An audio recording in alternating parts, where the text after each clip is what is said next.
Hello, thank you for joining me.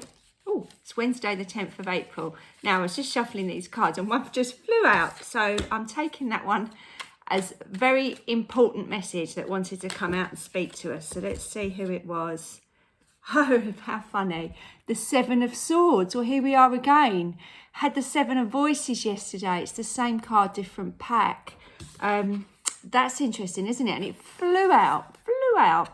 And then we've got the King of Pentacles. We also yesterday had the Five of Pentacles. We've still got a pentacle, but wow, what a change. The King of Pentacles.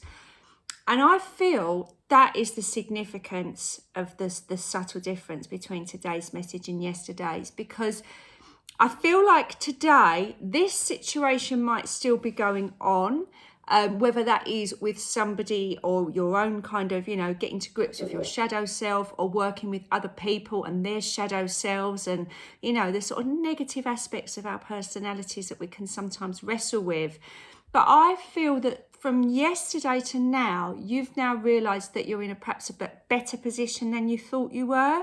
So maybe you have worked through some stuff on your own or with other people. Maybe you're starting to see what you have got rather than what you haven't got. That kind of darker part of our soul is all to do with our negative aspects where we're sat, we're working from a place of lack. I wish I had that. I don't have that. I can't do this. All those kind of things that drag us down. And I feel like the King of Pentacles is coming in here. I want to say there's an element of gratitude here, an element of abundance.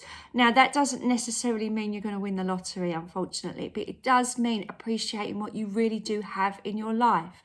Obviously, there's a beautiful pet sitting next to this King of Pentacles, and I think anyone with pets does feel very grateful for them being around. They're usually your best friend or your confidant or that one that gives you the unconditional love. I also feel with this King of Pentacles, he has this pentacle sitting on his knee with this kind of magical specks going out and around him. I feel, again, that's that higher level of vibration. So if you're working from a place of being very grateful, feeling abundant, joy, it spreads out, into the world, and it helps sort of lift the moods of other people, really. Have you ever been around somebody that's just, so positive and full of life, and it kind of rubs off on you a little bit? So I do feel this Seven of Swords character today is slowly walking in towards this King of Pentacles. So maybe this is another meeting. Maybe, yesterday you met someone, today you're going to meet someone else that gives you a completely different view on life.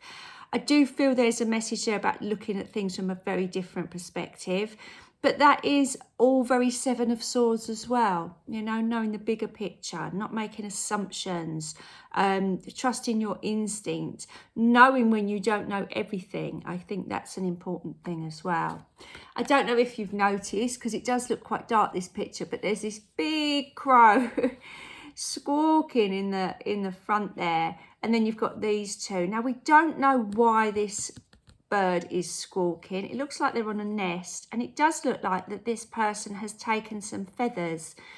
So I do feel like there might be an element of I don't want to say dishonesty, because I don't think that's really fair, but there's an element that something is going on which is taking away power or energy or something.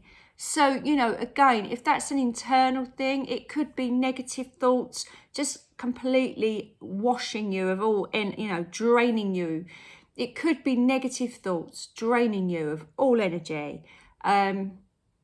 This can be your mind, perhaps, just telling you all those kind of things you'd never say to someone else, but you say to yourself.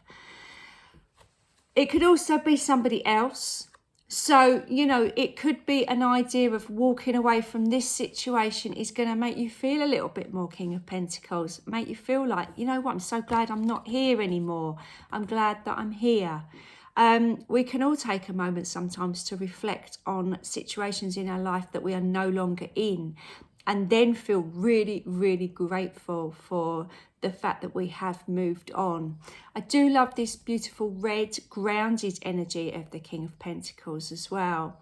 He's got kind of a very pragmatic, sensible look about him, hasn't he? You know, and obviously with his white hair and his white beard, he does look wise and that he's learned a lot and moved on. So I feel like, yeah, this is a message of time. Time makes you a very knowledgeable and wise person. So you may recognize this person as perhaps a younger version of you that you no longer are, and consequently will not put up with any kinds of mind games that we certainly do see in that Seven of Swords card sometimes. And that's the trouble, isn't it? Sometimes I feel like if you've known people a long time, if you've been in a long relationship, or perhaps have a relationship with your parents or grown-up children, they can see you as one person, but actually you know that you're a very different person now. So I feel like this is making people aware that you have evolved in some way. You're not going to do this anymore. It's just a waste of mental energy, and this King of Pentacles doesn't seem like he's going to waste his time on anything fruitless, does he? So lots to think about there. I always feel like when a card comes back out in a reading, especially that one that flew out the card, it is worth just going back to yesterday's message and having a look there, see if you missed something, especially with the Seven of Swords, because as I say, that's trying to show you that there's a bigger picture than perhaps you're thinking of. So I hope that helped. I'll be back again tomorrow. Let's see if we get a Seven of Swords hat trick. I hope you can join me, and have a lovely day. Bye for now.